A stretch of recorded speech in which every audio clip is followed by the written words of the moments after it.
and then I'll file the district court case charges. He closes out his case, and then they go on to district court. And so that is where so those numbers count towards the total number of 85, and then the total number of disposed cases 75. And as of last week, there were 10 active cases pending in city court. Going on down towards the types of hearings we've held, 2 have been evidentiary hearings. So that's like a motion to suppress, basically the defendant saying, hey, deputies did something wrong, judge, suppress all the evidence because the deputies did something wrong. And then generally after that, we'll depend on whether if we win that hearing, case will move forward. If we lose that hearing, generally we dismiss the case because we don't have any evidence. We've had 1 bench trial, and that's a trial to the judge. I believe that was probably a driving while license suspended case. No jury trials yet, or at all for 2025. And then 1 appeal, which is where they pleaded guilty and then appealed it up to district court. And then the omnibus hearings 55, that is pretty much just a scheduling conference where the defense attorney, Franch, and the judge get together and just sort of write you if you have any motions to suppress, deadlines, really sort of just bookkeeping, stuff like that. Nothing really of value. So that's why there's 55 of those. And sometimes we're able to resolve the case before it gets to that point, which is why the 75 is different for the disposed cases is different from the 55 cases. If you look at the types of offenses, we have broken down to driving offenses, offenses against a person, and then city code violations. You'll see a majority of them are going to be 12 of them were driving while suspended, 11 driving under the influence, 11 charges for no insurance, 1 for expired registration, 5 for habitual traffic offender, 9 for careless driving, 2 for reckless driving, 1 for driving without a valid driver's license, and 10 for speeding. And so that's the total number of charges. So let's say you have somebody that commits a DUI. They could be stopped for speeding, also have a suspended driver's license, and be driving under the influence. So we have 1 case with 3 charges.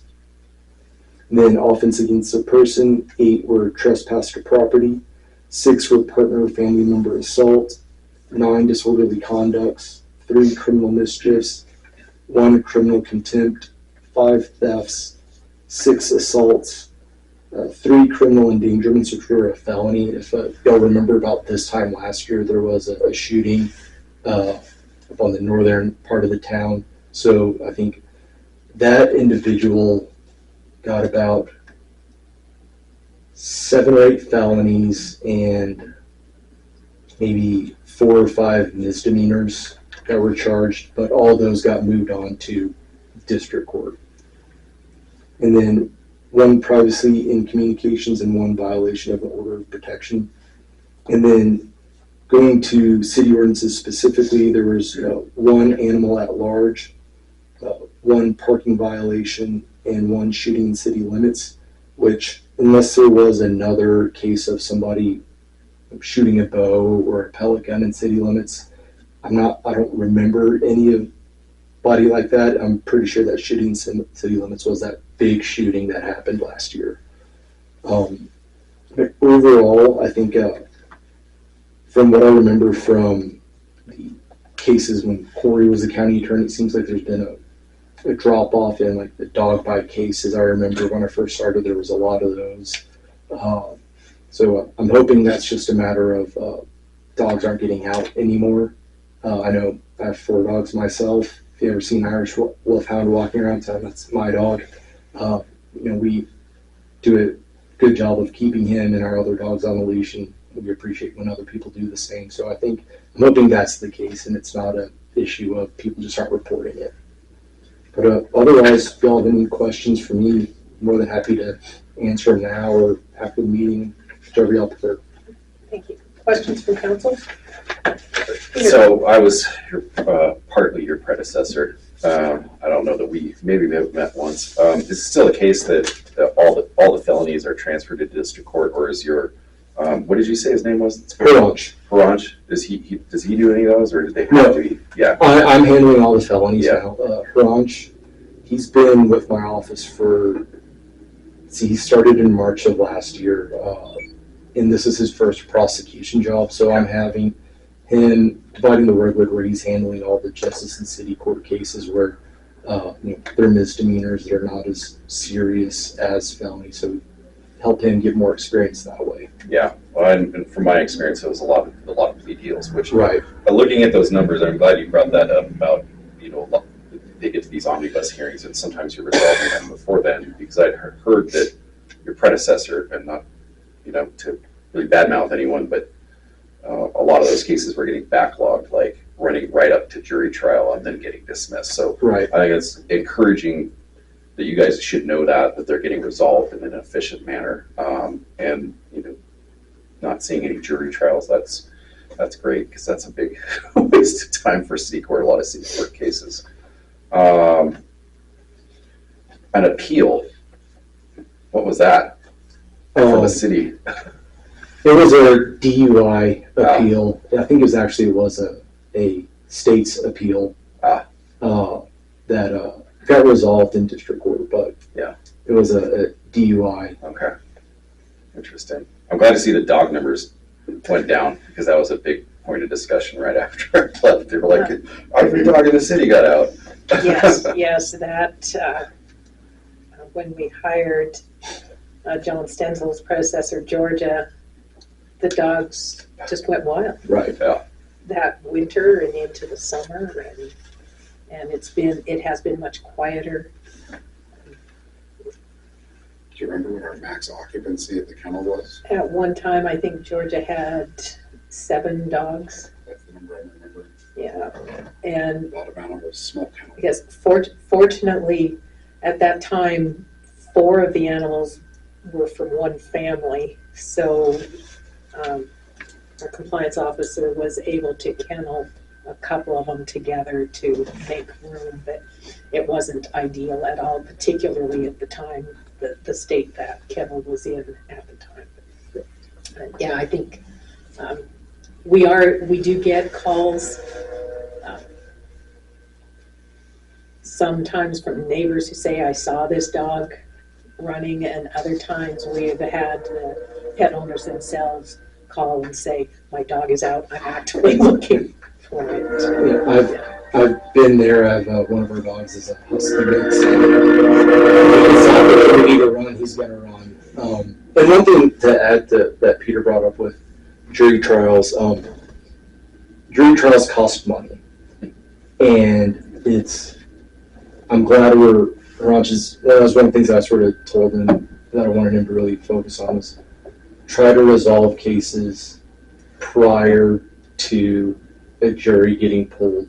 Like, I don't want us to be in a situation where we get a jury pulled, the courtroom full of people waiting to, begin jury selection, and we're now making a decision whether to resolve the case or dismiss it. It's a waste of time. It's a waste of money. So just because that jury trial number is 0 doesn't mean the criminal justice system isn't working. Because frequently, if there's 52 weeks in a year, we can't have a trial every week. But if we were having 52 trials a year between the district justice and city court, everything would slow down to a standstill if we were taking every case to trial. So it's efficient for everyone, for y'all's resources, for my resources, for the officers' resources, and for the community's resources to work out cases with plea agreements prior to trial. Especially in the case of city court, a lot of city court stuff, because the fines only go so high. Right. And it could be the situation where we're going to trial and the trial itself costs more than the punishment that they get. So then losing money doing that. I try not, my job's to do justice. Try not to, our goal isn't to, throw people in jail or prison or nickel and dime them to death, but I also want to be efficient with the city and also the county's resources. So we're not just spinning our wheels, wasting money, and with nothing to show for it. Do you have one or two deputy attorneys? So I have one deputy attorney and one open position. Kaylin Miner got deployed with the National Guard. Oh, no. So that happened beginning of March last year. Oh, okay. And actually her orders just got extended a couple more years. So we've been been working with outside counsel to handle sort of the stuff she was doing. And but that way I got her on here who can just focus solely on justice court and city court. And then we both sort of split up minor civil stuff that comes up. Is Kasem still the public defender for the area? Yep, he is. Oh, good. He's a deal maker. Yeah. Okay. Other questions from council? Any questions from the public? Okay, thank you very much. Thank you. I'll just hang out and if anything comes up later, y'all think of anything. All right. First item of current business is a request for a letter of support for the build grant that the county is pursuing, and that will, actually, JB, why don't you summarize that? Since we were both at the meeting and. I'm happy to. I think it was last Wednesday, wasn't it? That we attended the Broadwater County Commissioners meeting. It was attended by MDT and their supporting personnel to discuss the projects that would be ongoing in the area, especially in relation to the safety and the unfortunate casualties that we've suffered because of it. Part of that presentation was a discussion of the efforts to gain access to what is being called the Build Grant. This granting process has actually been around for some time. It has gone by a number of different names. It's fundamentally a part of the original infrastructure bill brought about by President Biden during his administration. The state is trying to gain access to those grants and believe they have a better than average shot at them to help facilitate several of the large projects along 287, which are including both continued widening of the road and the hopeful installation of various safety features to help make the road more manageable. As with all grant applications, letters of support are taken very seriously. Grants that are wanted by the community are given a more favorable status than grants that seem to have no interest from the community. Therefore, they had asked that, in fact, everybody try to participate, and it is good, and I approve that the city is stepping forward to produce these letters of support. So the build grant is being sought specifically for the Winston Northwest project, and I believe the maximum amount of this grant is $25 million and does not require any local match. No contribution. Right. Big deal. Right, so it's pretty significant there. Hence the request for a letter of support, and as I know, most of us drive between here and Helena from time to time. We can appreciate efforts to improve the safety of the highway between here and Helena.